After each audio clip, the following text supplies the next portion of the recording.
A'udzubillahiminasyaitonirrajim. Bismillahirrahmanirrahim. Assalamualaikum warahmatullahi wabarakatuh. Perkenalkan, nama saya Anabila Nuskawati dengan NIM 201221240 dari kelas BKI 2G Institut Agama Islam Negeri Surakarta. Izin membagikan materi dengan bertemakan cinta tanah air menurut pandangan Islam. Sebelum memasuki materi, izinkan saya terlebih dahulu memakai siwak.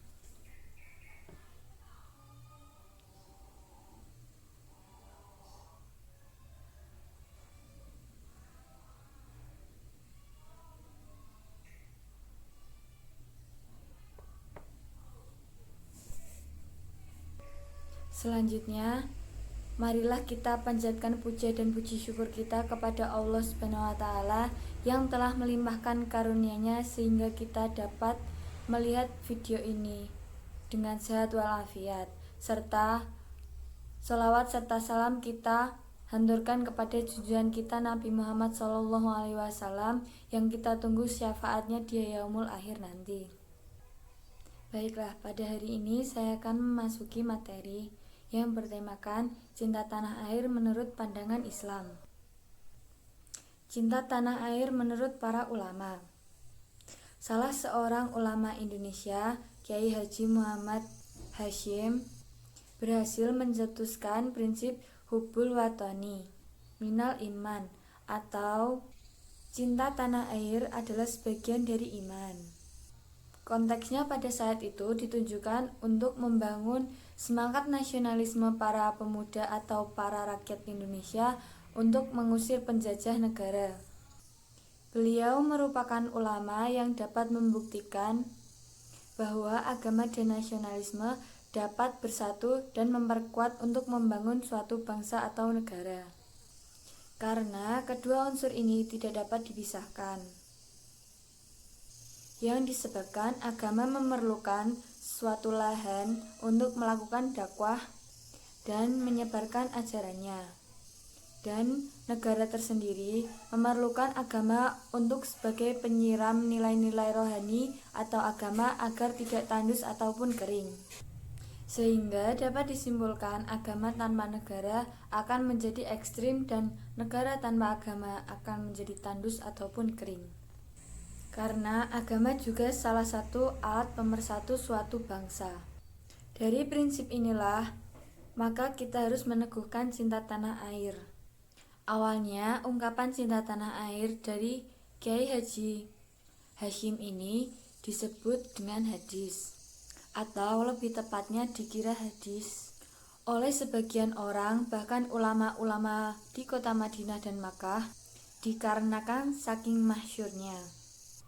Juga dapat disimpulkan bahwa tanah air bukan hanya sekedar tempat kelahiran, tetapi di mana kita menetap dan hidup. Dan juga cinta tanah air bukan hanya sekedar tabiat, tetapi juga dari lubuk hati atau bentuk dari keimanan kita. Kemudian, cinta tanah air menurut hukum. Cinta tanah air menurut hukum dapat diartikan sebagai perasaan bangga dan ikut memiliki suatu wilayah tersebut atau suatu negara. Perasaan ini dapat diwakilkan dengan cara rela berkorban untuk negara dari berbagai gangguan ataupun ancaman. Pentingnya rasa cinta tanah air ini menjadikan tabiat manusia alamiah dari lahir atau dimiliki sejak lahir. Menurut Kamus Besar Bahasa Indonesia, cinta tanah air merupakan rasa bangga akan memiliki sesuatu ataupun negara yang timbul dari sanubari seseorang tersebut untuk mengabdi, memelihara, membela, serta melindungi negara tersebut dari semua ancaman. Cinta tanah air juga sering disebut dengan nasionalisme. Dan secara ringkas dapat disimpulkan bahwa nasionalisme merupakan paham kebangsaan yang merupakan tingkat kesetiaan tertinggi terhadap bangsa dan negaranya. Cinta tanah air pada hakikatnya adalah bagian yang tak terpisahkan dari setiap manusia.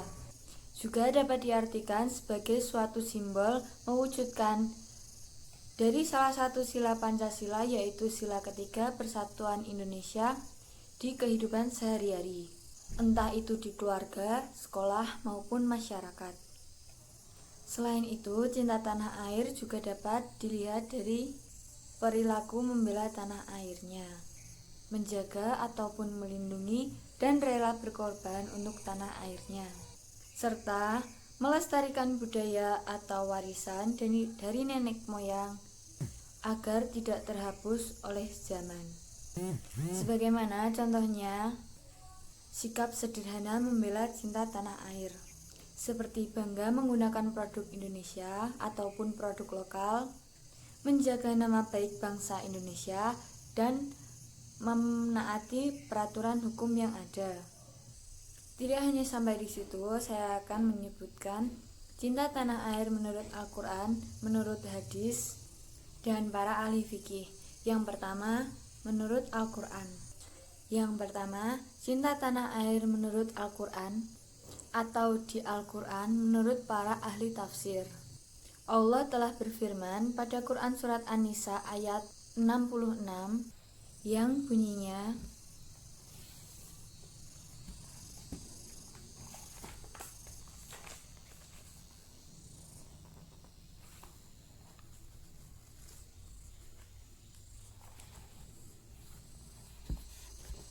A'udzubillahi minasyaitonirrajim. Bismillahirrahmanirrahim.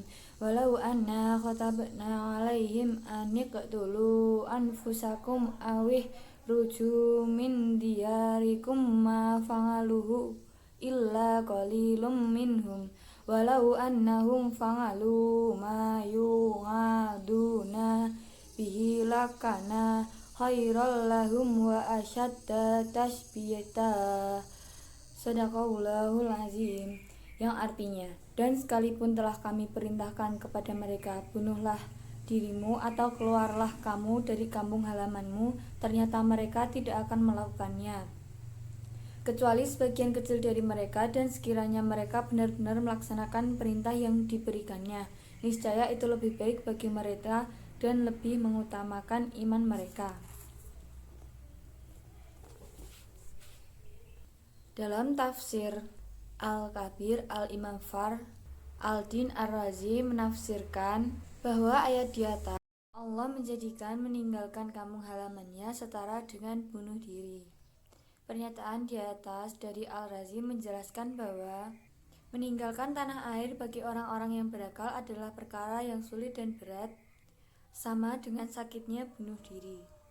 Kemudian adapun dalil dari Allah Subhanahu wa taala mengenai cinta tanah air pada Quran Surat An-Nisa ayat 97 dan 98 yang bunyinya,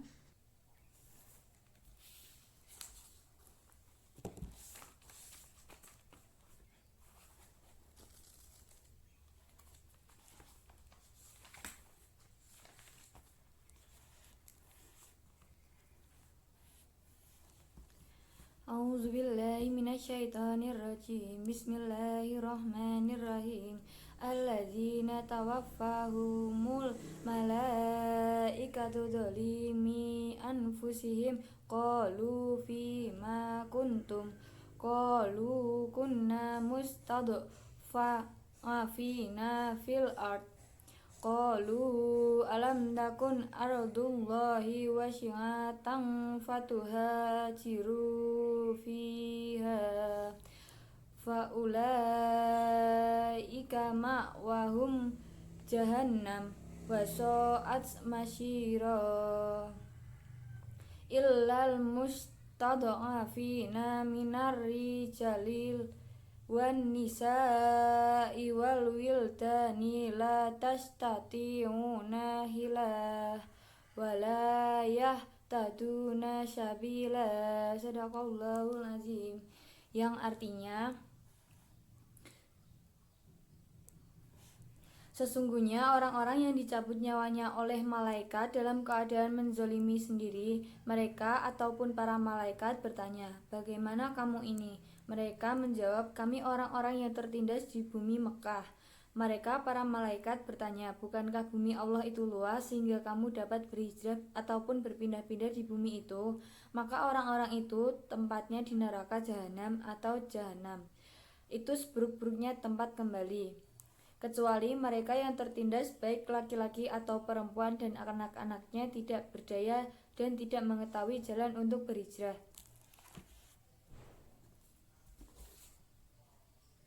Dari dalil di atas juga dapat disimpulkan bahwasanya cinta tanah air itu sangat penting dan juga sudah dijelaskan di dalam Al-Quran. Selanjutnya saya akan membahas tentang cinta tanah air menurut hadis. Tidak hanya dari Al-Quran, dari hadis pun menjelaskan bahwa cinta tanah air adalah sebagian dari kewajiban kita. Seperti yang diriwayatkan dari sahabat Anas, bahwasanya Nabi Muhammad SAW setelah berpergian ataupun kembali dari bepergian dan melihat dinding-dinding Madinah, beliau mempercepat laju untanya. Apabila beliau menunggangi unta, maka beliau akan menggerakkan untanya agar cepat sampai di Madinah karena saking cintanya beliau terhadap Madinah. Hadis riwayat Bukhari, Ibnu Hibban dan Tirmizi. Al-Hafiz Ibnu Hajar Al-Asqalani dalam kitabnya Fathul Bari, Syarh Sahih Bukhari, Beirut Dar Al-Ma'rifah 1379 Hijriah, juz 3 halaman 621, menegaskan bahwa hadis tersebut terdapat petunjuk. Yang pertama, dalil atas diutamakannya kota Madinah, dan yang kedua, dalil diisyaratkannya terhadap cinta tanah air dan merindukannya. Sependapat dengan Al-Hafiz Ibnu Hajar, Badr dan Al-Aini dalam kitabnya Umdatul Qori Syarh Sahih mengatakan bahwa di dalamnya hadis terdapat petunjuk atau keutamaan kota Madinah dan petunjuk atas disyariatkannya cinta tanah air dan rindu padanya pada juz 10 halaman 135. Dan tentunya masih banyak hadis lain yang memaparkan bahwa cinta tanah air memiliki dalil atau hadis yang bersumber dari Al-Quran ataupun hadis, sebagaimana telah ditegaskan dari hadis-hadis di atas. Dan tentunya masih banyak lagi hadis-hadis yang lainnya yang menyebutkan bahwa cinta tanah air merupakan atau telah disyariatkan, sehingga kita seharusnya juga menanamkan rasa cinta tanah air kita.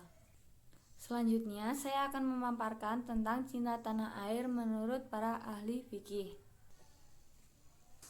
Cinta tanah air menurut para ahli fikih dapat dilihat dari hikmah beraji yang pahalanya sangat besar karena mendidik jiwa lebih baik dan dengan cara meninggalkan tempat tanah lahirnya atau tanah air dan keluar dari kebiasaannya. Dalam kitab Al-Dakhirah, Al-Gharafi menyatakan bahwa manfaat haji adalah mendidik diri dengan cara meninggalkan tanah air. Dari situ dapat dilihat bahwa orang yang mencintai tanah air karena perintah agamanya, bahkan sanggup mengorbankan benda ataupun harganya ataupun hartanya, bahkan mengorbankan nyawanya untuk kepentingan mempertahankan bangsa ataupun tanah airnya.